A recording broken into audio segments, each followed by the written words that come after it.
السلام عليكم ورحمة الله وبركاته. أهلا بكم في قناة كروشيه يوتيوب مع سهام البنهاوي. النهاردة هنعمل بلوزة زي ما احنا شايفين كده، جميلة جدا جدا. والغرزة بتاعتنا اسمها حشرة اليعسوب أو الدراجون فلاي. دراجون فلاي زي ما احنا شايفين كده، غرزتها حلوة جدا. المقاس اللي احنا عملناه هو المقاس لارج، وهوضح طبعا باقي المقاسات في الفيديو، سمول لحد 3 اكس لارج. وده شكل الأكمام بتاعتنا.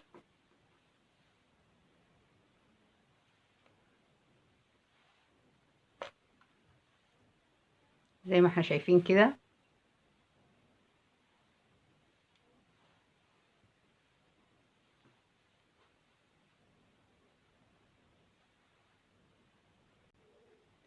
انا عندي هنا في الزاوية اشتغلت غرز الباف زي ما احنا شايفين، بديل لغرزة الصدفة، بديل لغرزة الصدفة. انا شايفة ان شكلها كده اشيك، فلو انت عايزة تعملي غرزة الصدفة او غرز الباف طبعا ده بيرجع لك. انا عندي هنا البلوزة نص دوران الصدر للبلوزة 53 سنتي، مقاس لارج. نص دوران الصدر للبلوزة من 52 ل 54، من 52 ل 54 طبعا حسب الوسع اللي انت محتاجاه. الادوات اللي انا استخدمتها، استخدمت خيط برنسيس سوفتي درجة اللون 220 درجة اللون. اشتغلت مع الخيط بإبرة رقم 3 لجسم البلوزة او البلوفر، إبرة رقم 3، واشتغلت إبرة رقم 2.5 للإسورة. وعندي هنا الرقبة وكمر البلوفر. انا عندي هنا تقسيمة الصدر، الجزء اللي احنا اشتغلناه في الصدر عملت 140 غرزة. ال140 غرزة قسمناهم ازاي؟ خصصت 4 غرز لكل زاوية، 4 غرز لكل زاوية. وعندي هنا على كل كتف 23 غرزة. وعندي الصدر والظهر 39 غرزة. انا عندي الغرزة بتاعتي من مضاعفات العدد 16، من مضاعفات العدد 16 زائد 7، من مضاعفات العدد 16 زائد 7. يعني هنلاحظ ان 39 لو قسمناهم هنلاقي 16 زائد 16 زائد 7. عندي هنا طبعا اديتني 3 وحدات من اليعسوب او الدراجون فلاي، اديتني 3 وحدات. عندي هنا الكتف 16 زائد 7، اديتني وحدتين، اديتني وحدتين على الكتف، وحدتين على الكتف. يبقى 16 زائد 7 اديتني وحدتين على الكتف. نفس الكلام الناحية التانية 16 زائد 7. نفس الكلام الصدر، انا كده خصصت الظهر 16 زائد 16 زائد 7، نفس الكلام في الصدر هتبقى 16 غرزة زائد 16 غرزة زائد 7، اديتني برضو 3 وحدات على الصدر. يبقى 3 وحدات على الصدر و3 وحدات على الظهر. لو انت هتعملي واحدة بس يبقى هتعملي 7 غرز، 7 غرز. لو هتعملي وحدتين يبقى هتعملي 23 غرزة. لو هتعملي 3 وحدات يبقى هتعملي 39 غرزة. طب لو هتعملي 4 وحدات من اليعسوب او الدراجون فلاي يبقى هتخصصي 55 غرزة. يعني لو انت عملتي 55 غرزة، 55 غرزة على الصدر و55 غرزة على الظهر، هتديكي 4 وحدات من اليعسوب، 4 وحدات من اليعسوب. يبقى انت بتعملي سلاسل على دوران الراس او ممكن اوسع شوية، وبتحددي عدد الوحدات، يا اما تعملي 2 على كل كتف و2 على كل صدر حسب السلاسل اللي انت هتعمليها، او بتعمليها بشكل مستطيل 2 على كل كتف و3 على الصدر و3 على الظهر زي ما احنا شايفين كده. وبتشتغلي لحد نص دوران الصدر المناسب. بعد كده بنعمل تحت الإبط، بنشتغل تحت الإبط وبنعمل الأكمام. وهنزل لكم في الفيديو المقاسات من سمول لحد 3 اكس لارج، وهنزل لكم باترون الغرزة.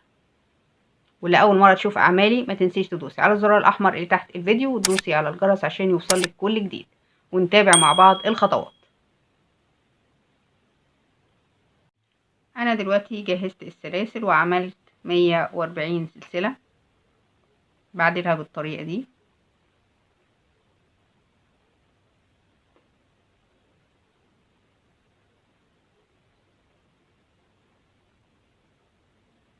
واقفل في أول غرزة واسحب الخيط بمنزلقة،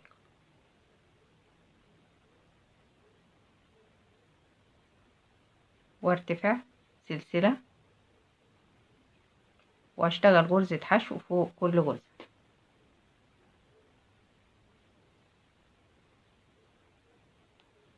غرزة حشو فوق كل غرزة، وعد الغرز بتاعتي 140 غرزة حشو في نهاية السطر.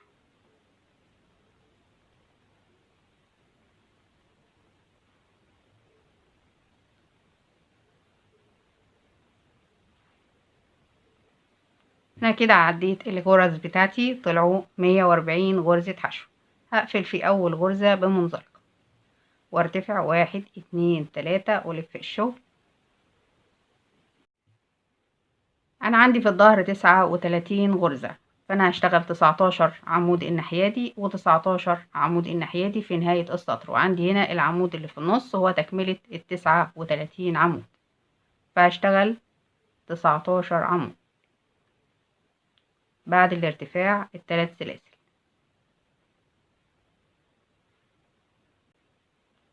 انا كده اشتغلت 19 عمود بعد الارتفاع الثلاث سلاسل. بعد كده هرتفع سلسلتين واسيب غرزة واروح للي بعدها اشتغل غرزة بف. 1 2 3 واخرج من ده كله، بعدين اخرج من الحلقتين وارتفع سلسلتين، وعندي الغرزة اللي جنبها هشتغل برضو غرزة بف. 1 2 3 واخرج من ده كله، هيبقى عندي حلقتين اخدهم في حلقة واحدة، وارتفع سلسلتين واسيب غرزة واروح للي بعدها واشتغل غرز الكتف. هشتغل 23 عمود. انا كده اشتغلت 23 عمود. هشتغل الزاوية التانية، هرتفع سلسلتين واسيب غرزة واروح للي بعدها واشتغل بف. غرزة بف من 3 حلقات. بعد كده اخرج من الحلقتين وارتفع سلسلتين واروح للغرزة اللي بعدها واشتغل برضو غرزة بف. 1 2 3 من 3 لفات. بعد كده اخرج من الحلقتين وارتفع سلسلتين واسيب غرزة واروح للصدر واشتغل 39 غرزة عمود. 39 للصدر. زي ما خصصنا للظهر 39 غرزة، هنخصص للصدر برضو 39 عمود. انا كده عملت 39 غرزة للصدر. بعد كده هنشتغل الزاوية برضو سلسلتين واسيب غرزة واروح للتانية اشتغل غرزة بف من 3 لفات واخرج من ده كله، هيبقى عندي حلقتين اخرج من الحلقتين. بعد كده سلسلتين والغرزة اللي بعدها برضو هشتغل غرزة بف من 3 لفات واخرج من ده كله، هيبقى عندي حلقتين اخدهم في حلقة واحدة وارتفع سلسلتين واشتغل غرز الكتف. 23 غرزة عمود. هسيب غرزة واروح للي بعدها واشتغل عمود التاني واكمل. انا دلوقتي خلصت السطر. بعد ما خلصت غرز الكتف عملنا 23 غرزة عمود. بعد كده عملنا الزاوية الأخيرة. بعد كده عملنا آخر حاجة 19 عمود. 19 عمود.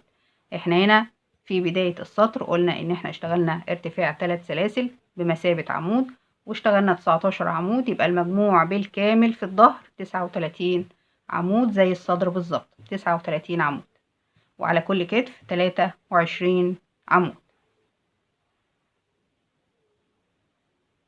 بعد كده هقفل في تالت سلسلة من سلاسل الارتفاع. طبعا بنعد الغرز بتاعتنا، وارتفع 1 2 3 والف الشغل، واشتغل عمود فوق كل عمود لحد ما اوصل عند الزاوية.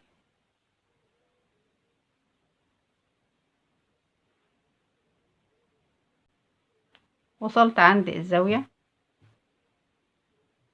هشتغل عمود فوق كل عمود، وعندي هنا في السلسلتين هشتغل عمود. بعد كده سلسلتين، وعندي هنا في غرزة الزاوية اللي هو بين غرزتين البف هشتغل غرزة بف، لفة التانية التالتة، واخرج من ده كله، يبقى عندي حلقتين اخدهم في حلقة واحدة، واشتغل سلسلتين وفي نفس المكان غرزة بف، سلسلتين، وعندي هنا في السلسلتين هشتغل عمود.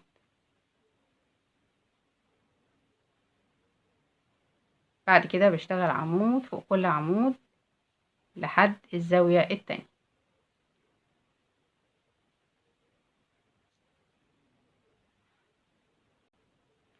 وصلت للزاوية التانية، برضو بشتغل عمود فوق كل عمود، وعندي هنا في السلسلتين هشتغل عمود. بعد كده سلسلتين، وعندي هنا في الزاوية هشتغل غرزة الزاوية اللي هي 2 بف، وبين كل بف والتانية سلسلتين.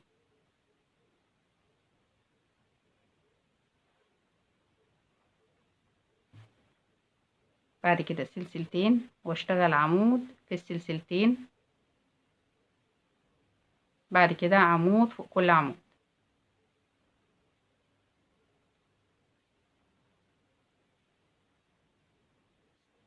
واكرر الكلام ده في كل زاوية.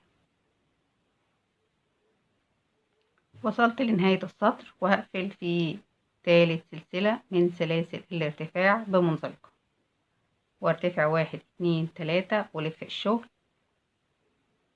وبرضه هشتغل عمود فوق كل عمود لحد ما اشتغل الزاوية، اوصل عند الزاوية واشتغل نفس الخطوات وارجع له. زي ما احنا شايفين كده انا اشتغلت غرز الظهر. هاجي هنا في الزاوية هرتفع سلسلتين، واجي هنا اخد غرزة البف،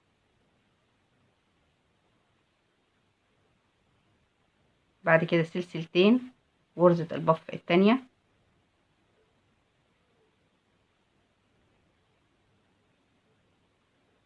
سلسلتين، واجي هنا عند الكتف اشتغل عمود التاني التالت الرابع الخامس.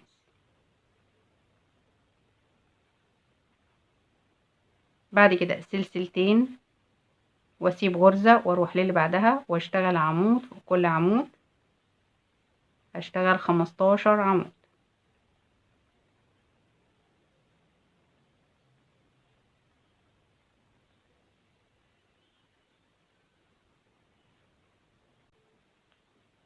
انا كده اشتغلت 15 عمود بعد السلسلتين.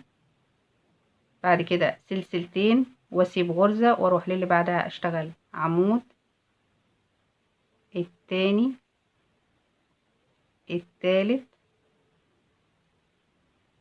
الرابع، وعندي هنا في الفراغ هشتغل الخامس.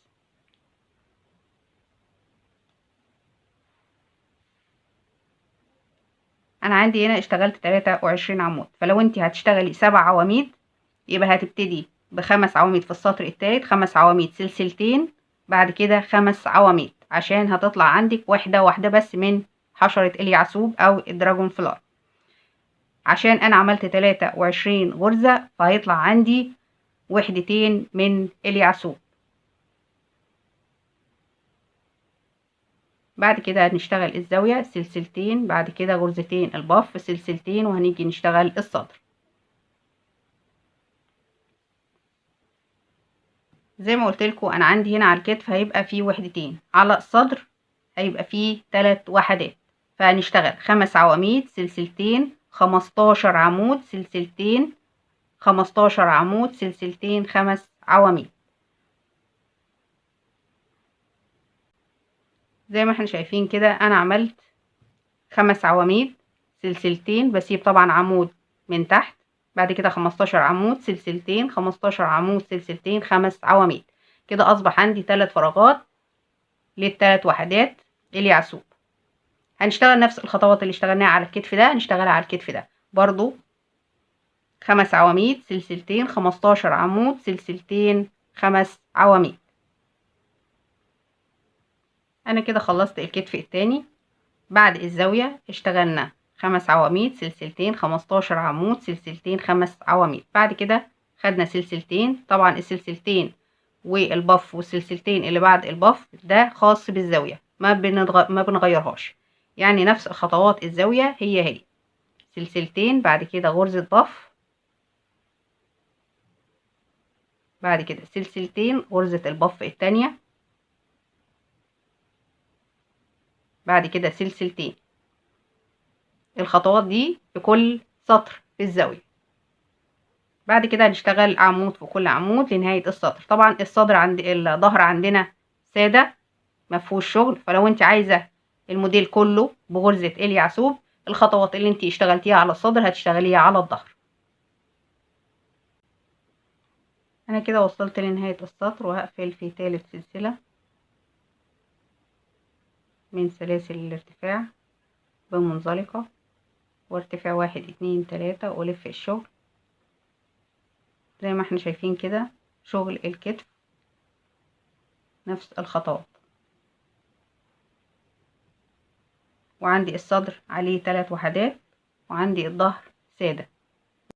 بعد كده هنشتغل غرزة في كل غرزة لحد ما نوصل عند الزاوية.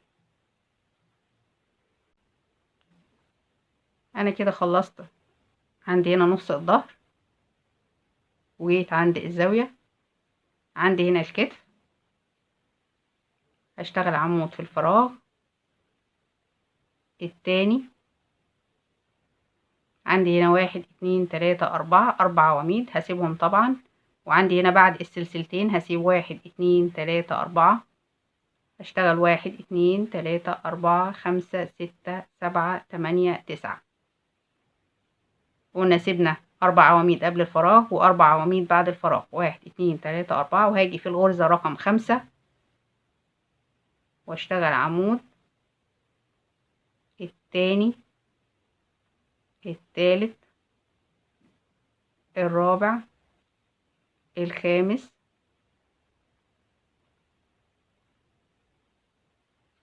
السادس، السابع.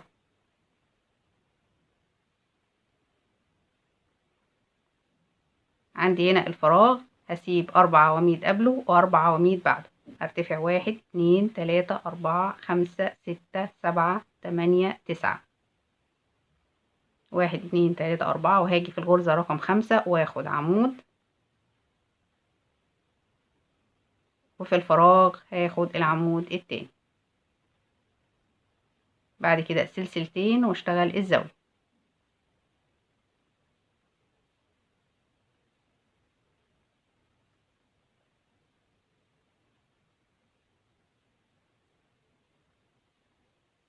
وهكرر نفس الخطوات في الصدر والكتف التاني.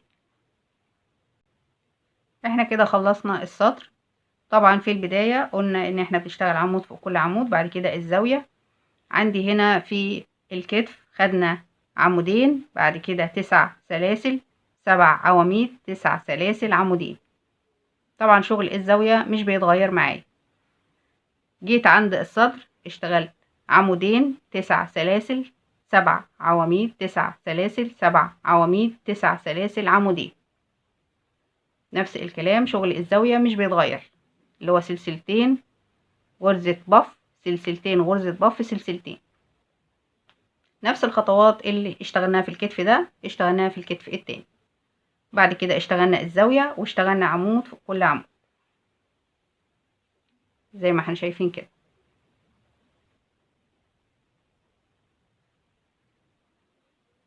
انا كده اشتغلت السطر الجديد، عمود فوق كل عمود، واشتغلت الزاوية. وصلت عند الكتف، هاجي هنا في الفراغ واشتغل عمود، بعد كده عمود فوق العمود، وعندي هنا العمود اللي بعده هشتغل فيه 2 عمود، يبقى كده اصبح عندي 4 عواميد.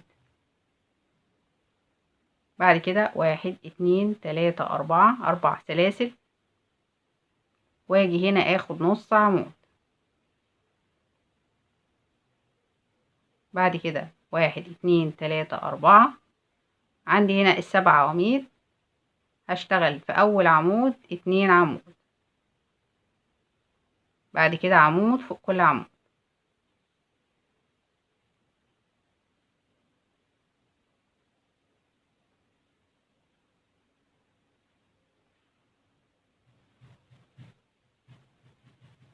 عندي العمود الاخير برضو هشتغل 2 عمود، يبقى كده اصبح عندي 9 عواميد. بعد كده 1 2 3 4، واخد نص عمود، 1 2 3 4، وعندي هنا اول عمود هشتغل 2 عمود. بعد كده العمود اللي بعده هياخد عمود واحد بس، وعندي هنا في الفراغ عمود. بعد كده سلسلتين واشتغل الزاوية. ده كده شغل الكتف، وهكرر نفس الخطوات لنهاية السطر. انا كده خلصت السطر، ونفس الخطوات اللي احنا اشتغلناها في الكتف اشتغلناها في الصدر. 4 عواميد، بعد كده 4 سلاسل نص عمود، 4 سلاسل، بعد كده 9 عواميد، 4 سلاسل نص عمود، 4 سلاسل، 9 عواميد، 4 سلاسل نص عمود، 4 سلاسل، 4 عواميد. كده عندي 3 وحدات من اليعسوب. عندي هنا على الكتف وحدتين، على كل كتف وحدتين. احنا ارتفعنا 3 سلاسل، هشتغل عمود فوق كل عمود لحد ما اوصل عند الزاوية. انا كده خلصت عندي نص الظهر، عمود فوق كل عمود لحد ما وصلت عند الزاوية. بعد كده هشتغل الكتف، اجي هنا واخد عمود، التاني، التالت، الرابع، الخامس. عندي هنا في السلاسل هشتغل 3 عواميد، 1 2 3. بعد كده السلسلة، واشتغل السلاسل برضو هشتغل فيها 3 عواميد. بعد كده عمود فوق كل عمود، وعندي هنا في السلاسل 3 عواميد. بعد كده سلسلة 3 عواميد، بعد كده عمود فوق كل عمود. انا كده اشتغلت عمود فوق كل عمود. هاجي هنا في السلاسل واشتغل 3 عواميد، 1 2 3. بعد كده السلسلة، وعندي في السلاسل التانية برضو 3 عواميد. بعد كده اشتغل عمود فوق كل عمود.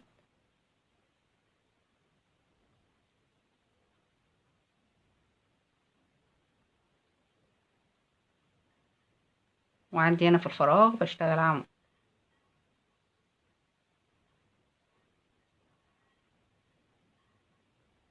بالشكل ده. بعد كده سلسلتين واشتغل الزاوية.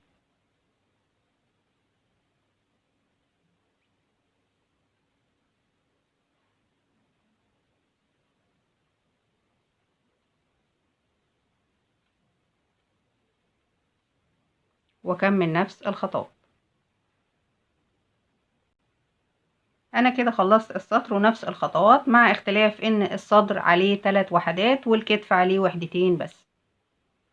اشتغلنا عندي 5 عواميد، بعد كده 3 عواميد في السلاسل، بعد كده سلسلة 3 عواميد، بعد كده عمود فوق كل عمود من ال9، بعد كده 3 عواميد، يعني عندي هنا 3 عواميد وبعد كده 9 عواميد وبعد كده 3 عواميد في السلاسل. كده اصبح عندي 15 عمود. بعد كده سلسلة، بعد كده 15 عمود، بعد كده سلسلة، بعد كده 8 عواميد. زي ما قلت لكم في بداية الفيديو ان الغرزة بتاعتنا من مضاعفات العدد 16، يبقى عندي هنا 15 عمود وسلسلة، كده الغرزة رقم 16. 15 عمود وسلسلة، يبقى كده 16 غرزة من مضاعفات العدد 16. بعد كده هنشتغل عمود فوق كل عمود لحد ما نوصل عند الزاوية ونشتغل الكتف. زي ما احنا شايفين كده انا خلصت نص الظهر وجيت عند الزاوية، هنيجي عند الكتف. السطر ده والسطرين الجايين شبه بعض، يعني هنكرر نفس الخطوات. دي كده الزاوية، سلسلتين بف سلسلتين بف سلسلتين. بعد كده نشتغل عمود في الفراغ، بعد كده نشتغل عمود فوق كل عمود، وعندي هنا السلسلة سلسلة فوق سلسلة وعمود فوق كل عمود وسلسلة فوق سلسلة عمود فوق كل عمود، وهكذا. السطر ده والسطرين الجايين سهلين جدا، عمود فوق كل عمود وسلسلة فوق كل سلسلة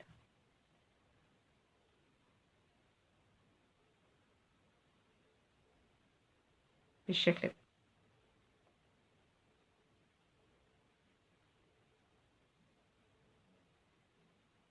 وصلت عند السلسلة هاخد سلسلة، بعد كده هشتغل عمود فوق كل عمود.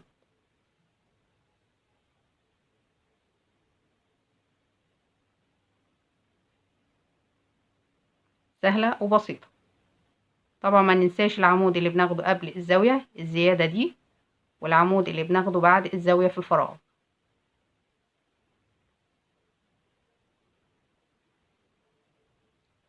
زي ما احنا شايفين كده احنا اشتغلنا عمود فوق كل عمود وسلسلة فوق كل سلسلة، عمود فوق كل عمود وسلسلة فوق كل سلسلة. هنكرر كمان سطرين بنفس الخطوات. احنا كده اشتغلنا 3 سطور زي ما احنا شايفين، عمود فوق كل عمود وسلسلة فوق كل سلسلة. كده الوحدة بتاعتي ظهرت معايا اللي هي حشرة اليعسوب او الدراجون فلاي. عندي 3 وحدات على الصدر وعندي وحدتين على كل كتف. وده شكل الزاوية بتاعتنا.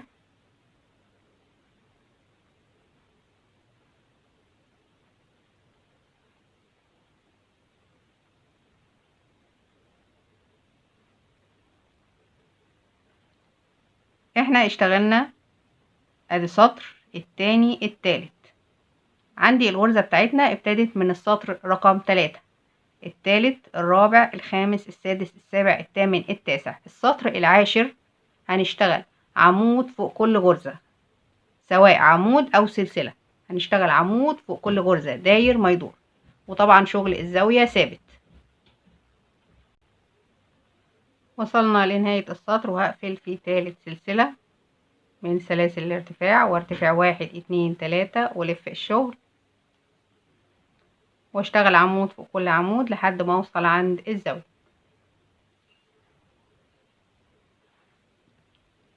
زي ما احنا شايفين كده احنا خلصنا السطر اللي هو سطر العواميد. اشتغلنا عمود فوق كل عمود وعمود فوق كل سلسلة. دي كده غرز الكتف. ده كده الصدر.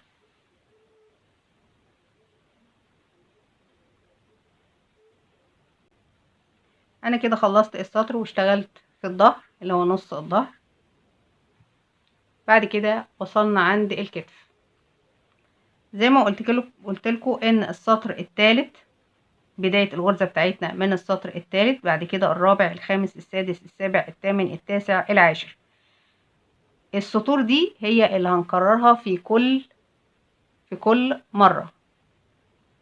يعني احنا كده خلصنا سطر العواميد، بعد كده هنبتدي نكرر السطر رقم 3، بعد كده الرابع، الخامس، السادس، السابع، الثامن، التاسع، العاشر، ونرجع تاني نكرر التالت، الرابع، الخامس، السادس، السابع، الثامن، التاسع، العاشر، لحد ما توصلي للطول اللي انتي محتاجاه، اللي هو طول حردة الإبط. يعني انا كده هكرر السطر رقم 3. هاجي هنا في الفراغ واخد عمود، بعد كده التاني، التالت، الرابع، الخامس، بعد كده سلسلتين واسيب غرزة واروح للي بعدها واشتغل عمود، التاني، التالت، هشتغل 15 عمود. انا بعد سلسلتين اشتغلت 15 عمود، 2 4 6 8 10 12 14 15. بعد كده سلسلتين واسيب غرزة واروح للي بعدها اشتغل برضو 15 عمود.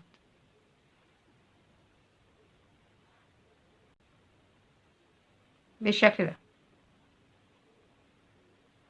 بعد كده بعد ما اشتغلنا 15 عمود هناخد سلسلتين ونسيب غرزة ونروح للي بعدها نشتغل عمود، التاني، التالت، الرابع، وعندي هنا في الفراغ بشتغل عمود بالشكل ده، واكرر نفس الخطوات في باقي الجوانب.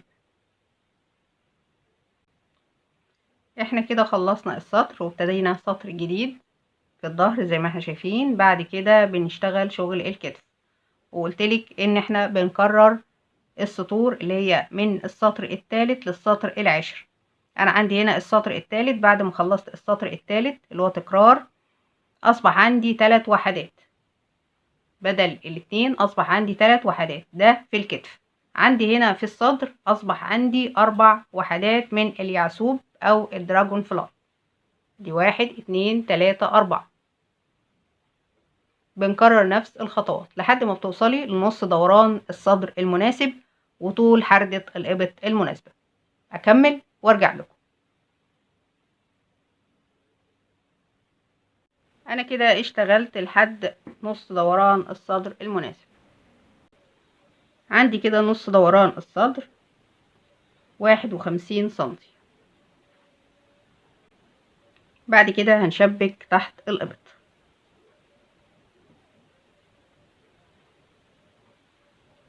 زي ما احنا شايفين كده، ده خط الظهر اللي هو البداية والنهاية. هنشتغل عمود فوق كل عمود لحد ما نوصل عند الزاوية. انا عملت حردة الإبط الاولانية، هنعمل مع بعض الحردة التانية. زي ما احنا شايفين كده انا عندي 15 عمود، فعندي الوحدة اللي جنبها المفروض تبقى 15 عمود. 1 2 3 4 5 6 7 8 9 10 11. هاجي هنا في الزاوية واشتغل 12 13 14 15 السلسلة. بعد كده سلسلة مسافة وسلسلة للناحية التانية. ادي كده 1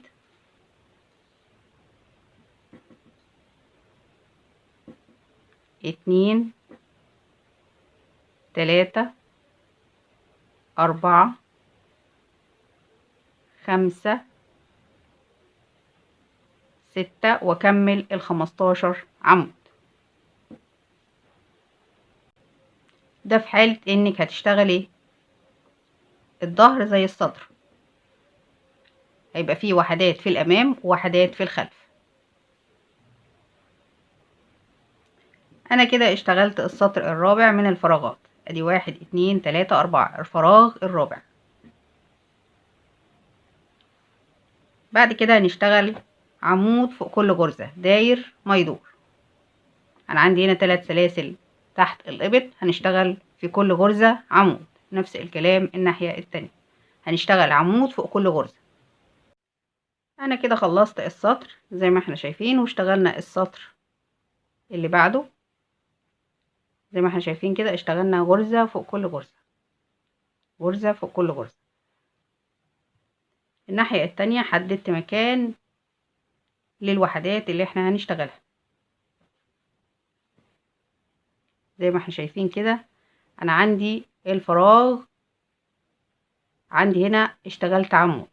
العمود اللي في النص ده هو الغرزة رقم 8.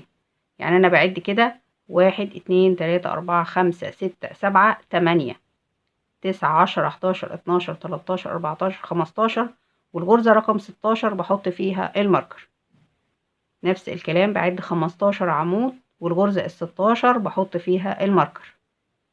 نفس الكلام بعد 15 عمود والغرزة رقم 16 بحط فيها الماركر، واكرر لنهاية السطر. فانا دلوقتي هشتغل عمود فوق كل عمود لحد ما اوصل عند الماركر. وصلت عند الماركر هشتغل سلسلتين واتخطى الماركر واشتغل في الغرزة اللي بعدها. هشتغل 15 عمود. اشتغلت 15 عمود زي ما احنا شايفين، 1 2 3 4 5 6 7 8 9 10 11 12 13 14 15. بعد كده سلسلتين واتخطى الغرزة اللي فيها الماركر واشتغل بعد كده 15 عمود.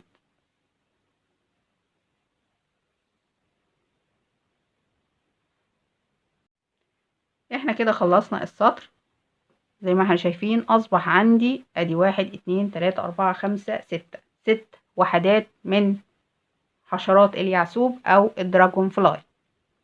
كان عندي 3، كل ما بنرتفع بالادوار بيزيد عدد اليعسوب او بيزيد عدد الدراجون فلاي. اصبح عندي 4، بعد كده 5، بعد كده 6. عندي هنا في الظهر هشتغل عمود فوق كل عمود لنهاية السطر. انا كده اشتغلت السطر الجديد زي ما احنا شايفين كده، غرزة فوق كل غرزة لحد ما وصلت عند الفراغ اللي موجود عند السطر. انا هنا عندي في الفراغ هعد 1 2 3 4، بسيب طبعا ال4 عواميد دول وال4 عواميد اللي بعد الفراغ، يبقى اللي قبل الفراغ وبعد الفراغ.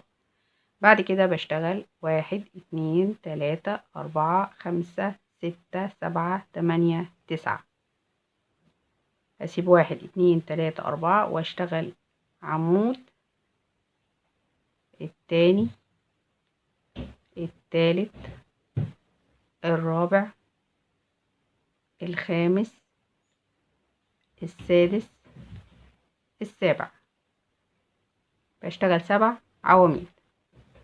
بعد كده بشتغل 1 2 3 4 5 6 7 8 9. عندي هنا سبت 4 عواميد قبل الفراغ و4 عواميد بعد الفراغ، 1 2 3 4، واشتغل في الغرزة رقم 5. نفس الخطوات اللي اشتغلناها في بداية البلوزة.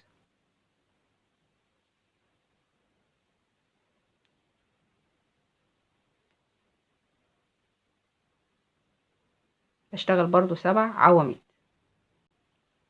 انا كده خلصت السطر وابتديت سطر جديد. زي ما احنا شايفين كده الظهر وصلت عند الوحدات. هشتغل غرزة فوق كل غرزة، وعندي هنا الغرزة اللي قبل السلاسل هشتغل فيها 2 عمود. بعد كده 1 2 3 4 واشتغل نص عمود، 1 2 3 4 واشتغل 2 عمود في اول غرزة واخر غرزة. نفس الخطوات اللي احنا اشتغلناها في وحدات اليعسوب او الدراجون فلاي. زي ما احنا شايفين كده احنا خلصنا الوحدات، وصلنا عند اخر وحدة. هنشتغل 1 2 3 4.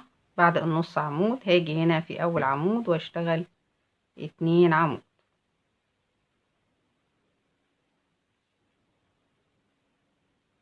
بعد كده هشتغل عمود فوق كل عمود لنهاية السطر.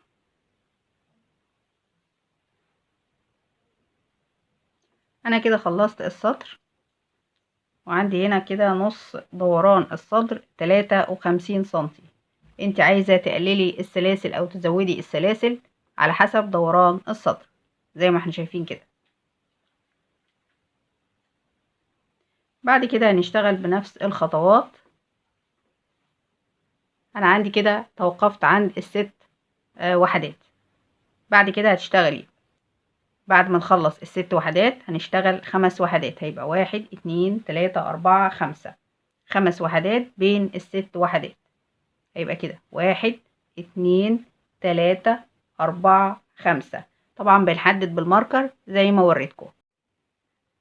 طبعا في طريقة تانية ممكن تعملي 7 وحدات بين الست وحدات. هتبقى أول وحدة الناحية دي هتبقى 1 2 3 4 5 6 7 بنفس الخطوات اللي احنا اتعلمناها مع بعض. فهتشتغلي بالطول المناسب ليكي بالطريقة اللي انا وضحتها لك. هكمل وارجع لكم. زي ما احنا شايفين كده انا خلصت جسم البلوزة.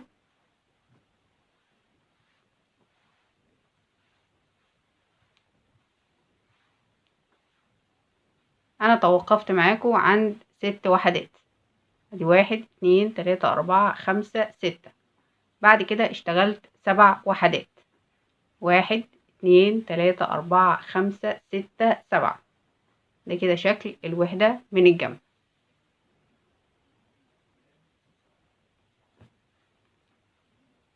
بعد كده اشتغلت 6. 1 2 3 4 5 6. انت عايزة تشتغلي 6 5 6، طبعا ده بيرجع لك. لو هتشتغلي 5 وحدات بعد ال6 وحدات هيبقى 1 2 3 4 5 زي ما احنا شايفين كده. او لو انت عايزة تشتغلي البلوزة بالكامل طبعا ده بيرجع لك زي الدراع بالظبط. يعني انا عندي هنا الدراع اشتغلت كله وحدات من الدراجون فلاي. هنيجي هنا عند الكم وهنبتدي نشتغل. انا عندي هنا تحت الابط في 3 غرز. هشتغل ال3 غرز 3 عواميد.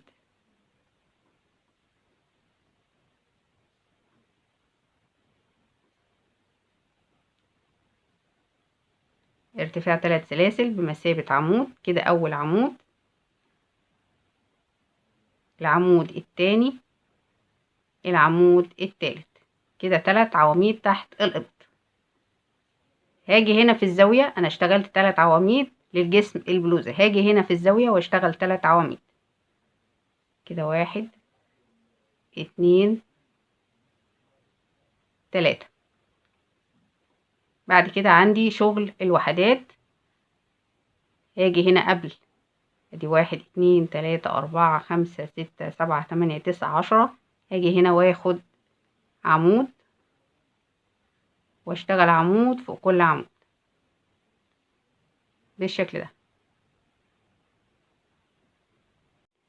انا كده اشتغلت عمود فوق كل عمود. دلوقتي هنعد الغرز بتاعتنا. انا عندي هنا 3 عواميد تحت الابط، هاخد منهم عمود. يبقى دي 1 2 3 4 5 6 7 8 9 10 11 12 13 14 15 والفراغ يبقى 16. العمود الاولاني للجنب الناحية التانية، والعمود اللي في النص اللي هو فوقه سلسلة او مكانه سلسلة.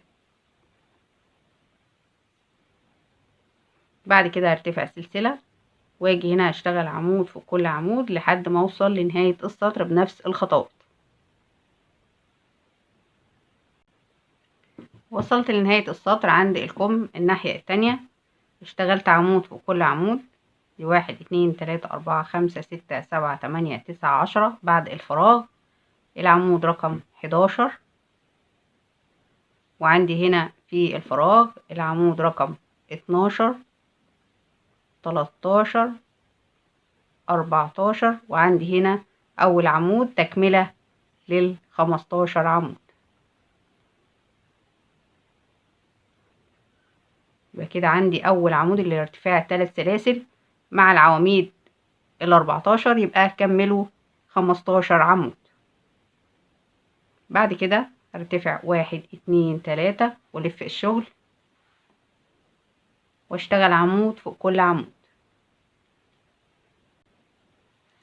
انا كده خلصت السطر التاني، عمود فوق كل عمود، وحطيت ماركر زي ما احنا شايفين كده. انا عندي الوحدة اللي هي دراجون فلاي، عندي الغرزة رقم 8 في النص، فبعد 1 2 3 4 5 6 7 8 9 10 11 12 13 14 15، وبحط الماركر في الغرزة رقم 16. الغرزة رقم 16 بعد غرزة فوق كل غرزة، وفي الغرزة رقم 16 بحط الماركر.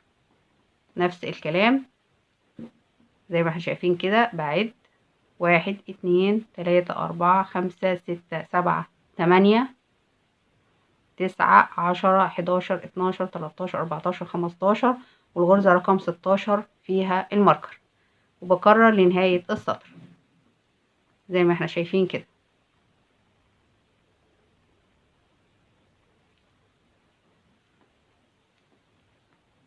انا كده خلصت السطر، عمود فوق كل غرزة.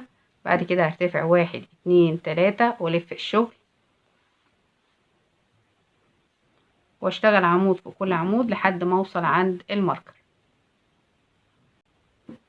وصلت عند الماركر الغرزة رقم 16، هرتفع سلسلتين، وبعد كده اكرر عمود فوق كل عمود لحد ما اوصل عند الماركر الناحية التانية. نفس الخطوات اللي احنا اشتغلناها في الدراجون فلاي. انا كده خلصت السطر زي ما احنا شايفين، وفوق كل غرزة اشتغلت سلسلتين.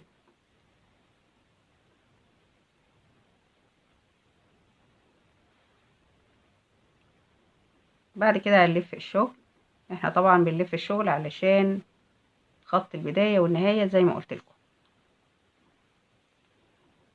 هنلف الشغل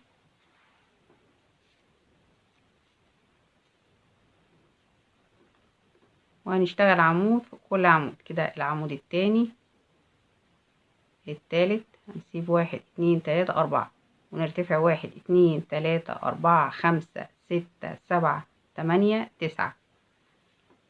زي ما سبت 4 غرز قبل الماركر، هسيب برضو 4 عواميد بعد الماركر، 1 2 3 4، واشتغل في الغرزة رقم 5 نفس الخطوات اللي اتعلمناها.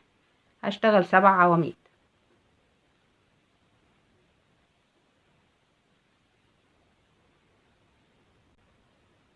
زي ما احنا شايفين كده اشتغلنا 9 سلاسل 7 عواميد، وهنكرر 9 سلاسل 7 عواميد لنهاية السطر. وصلت لنهاية السطر بعد ما اشتغلت 9 سلاسل. اشتغلت عمود، التاني، التالت، الرابع، وعندي هنا 3 عواميد يبقى 7 عواميد، وهقفل في تالت سلسلة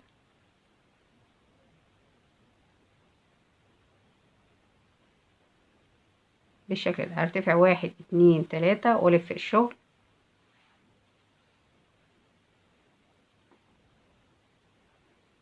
وهشتغل عمود فوق كل عمود،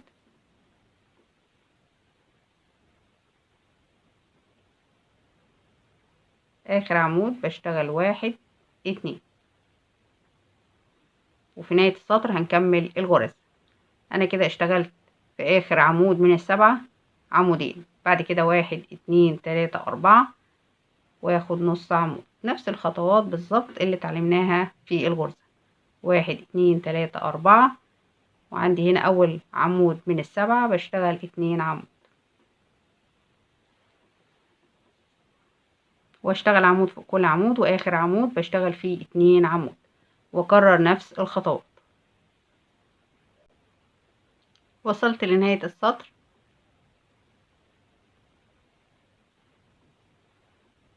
هشتغل في اول عمود 2 عمود، بعد كده عمود فوق كل عمود، واقفل في تالت سلسلة. كده اصبح عندي 9 عواميد فوق ال7 عواميد، 1 2 3 4 5 6 7 8 9 بالشكل ده. بعد كده 1 2 3 ونلف الشغل، واشتغل عمود فوق كل عمود،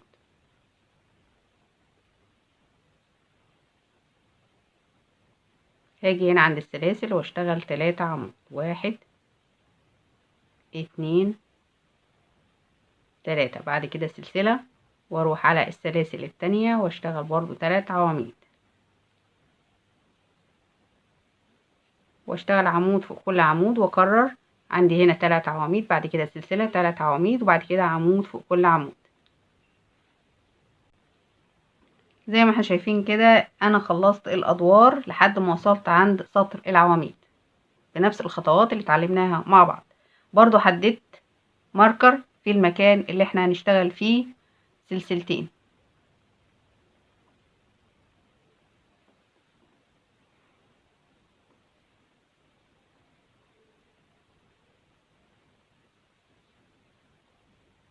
انا كده قفلت السطر وهرتفع 1 2 3، وعندي هنا الغرزة المفروض اعمل فوقيها سلسلتين، هشتغل سلسلتين بعد الارتفاع ال3 سلاسل، وهاجي هنا اشتغل عمود فوق كل عمود لحد ما اوصل عند الماركر التاني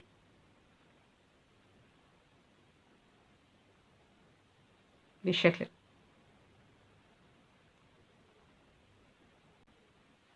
وصلت عند الماركر وعندي هنا الغرزة ال16، هشتغل فوقيها سلسلتين، واجي هنا اشتغل في العمود اللي بعده عمود فوق كل عمود.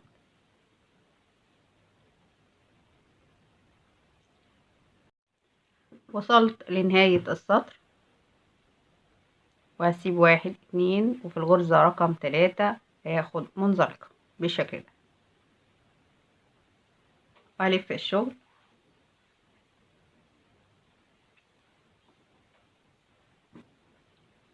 هاخد منزلقة في منزلقة في منزلقة كده، دي 1 2 3 4. في الغرزة رقم 5 اخد منزلقة وارتفع 1 2 3، واشتغل 7 عواميد.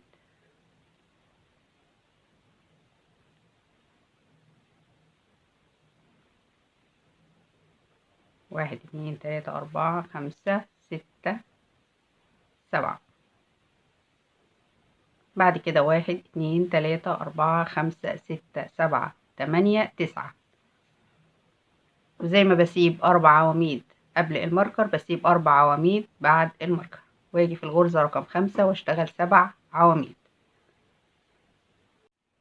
انا عندي هنا اشتغلت في بداية السطر منزلقة في منزلقة علشان نشتغل ال7 عواميد، وفي نهاية السطر هنشتغل ال9 سلاسل، يبقى 7 عواميد 9 سلاسل، 7 عواميد 9 سلاسل.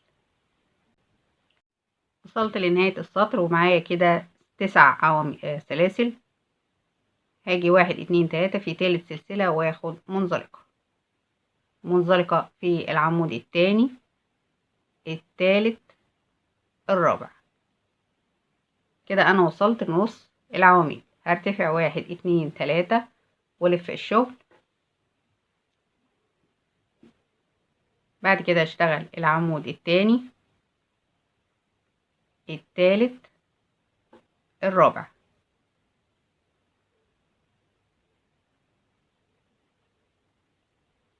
وعندي هنا في اخر عمود بشتغل عمود زيادة بالشكل ده. وفي نهاية السطر برضو هشتغل عمود فوق كل عمود لحد ما يوصلوا 9 عواميد. انا عندي هنا 7 عواميد، في السطر اللي بعده بيبقى 9 عواميد. بعد كده 1 2 3 4 واخد النص عمود، 1 2 3 4، واشتغل في اول غرزة 2 عمود واخر غرزة 2 عمود، وفي النص عمود فوق كل عمود.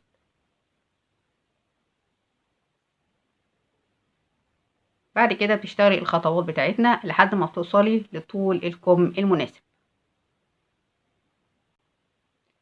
انا كده وصلت للطول المناسب زي ما احنا شايفين. دلوقتي هنعمل مع بعض الاسود.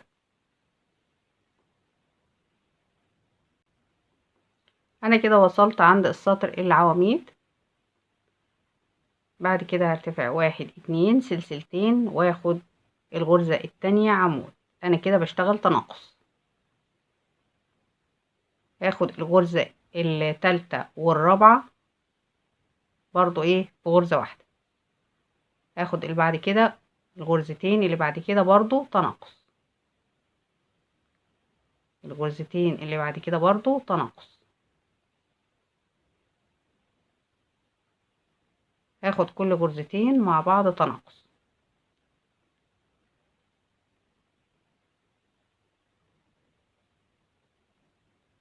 بالشكل كده لنهاية السطر.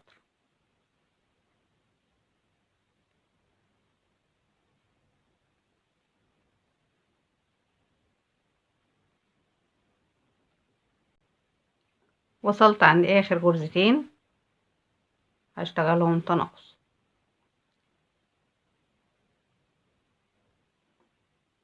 بعد كده هقفل في اول غرزة بمنزلقة. طبعا زي ما قلت لكم في بداية الفيديو انا بشتغل بإبرة 2.5 الاسورة. هرتفع بعد كده 1 2 3 واشتغل عمود فوق كل غرزة، عمود فوق كل غرزة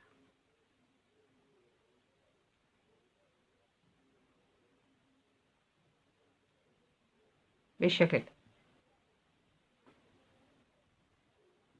انا كده وصلت لنهاية السطر وهقفل في تالت سلسلة بمنزلقة بالشكل ده. بعد كده هرتفع 1 2 كده العمود الاول زي ما احنا شايفين كده ارتفعت فوقه سلسلتين. العمود التاني هشتغل عمود امامي،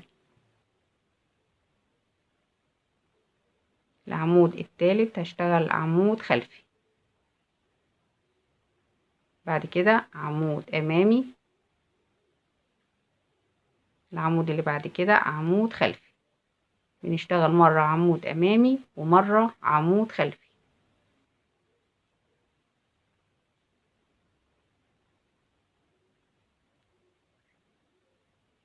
بالشكل ده.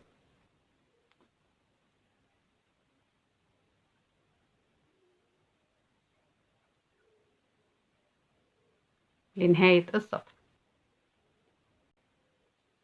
وصلت لنهاية السطر واخر غرزة عمود امامي. بعد كده هقفل في تاني سلسلة بمنزلقة وارتفع 1 2 واكرر. العمود الامامي هاخده عمود امامي والعمود الخلفي هشتغله عمود خلفي بالشكل ده.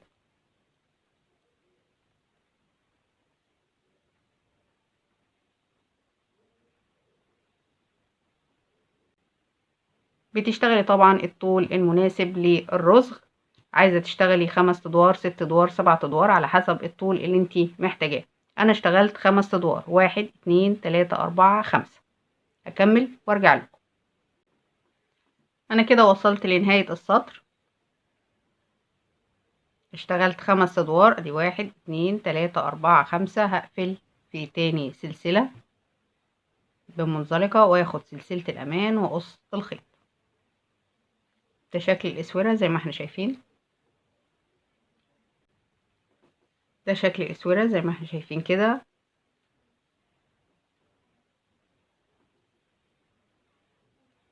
احنا كده خلصنا الاسورة. عندي هنا في الرقبة بنشتغل عمود فوق كل عمود فوق كل غرزة، بعد كده بنشتغل عمود امامي وعمود خلفي، عمود امامي وعمود خلفي. انا هنا اشتغلت 3 سطور 1 2 3 عمود امامي وعمود خلفي. عايزة تزودي عن كده طبعا ده بيرجع لك. نفس الحكاية برضو في القمر اشتغلنا في نهاية السطر. انا عندي هنا بعد الاربع سطور السلاسل الفراغات ادي 1 2 3 4 السطر الاخير اللي هو عواميد بنشتغل بعد كده عمود امامي وعمود خلفي. اشتغلنا كام سطر 1 2 3 4 5 برضو 5 سطور عمود امامي وعمود خلفي زي الاسورة. طبعا الطول في ايديكي. وبكده الفيديو بيكون خلص معانا، واتمنى يكون الفيديو عجبكم. ان شاء الله اشوفكم في فيديو جديد. ولأول مرة تشوف اعمالي ما تنسيش تدوسي على الزرار الاحمر اللي تحت الفيديو وتدوسي على الجرس عشان يوصلك كل جديد احنا بننزله. اشوفكم على خير، مع السلامة.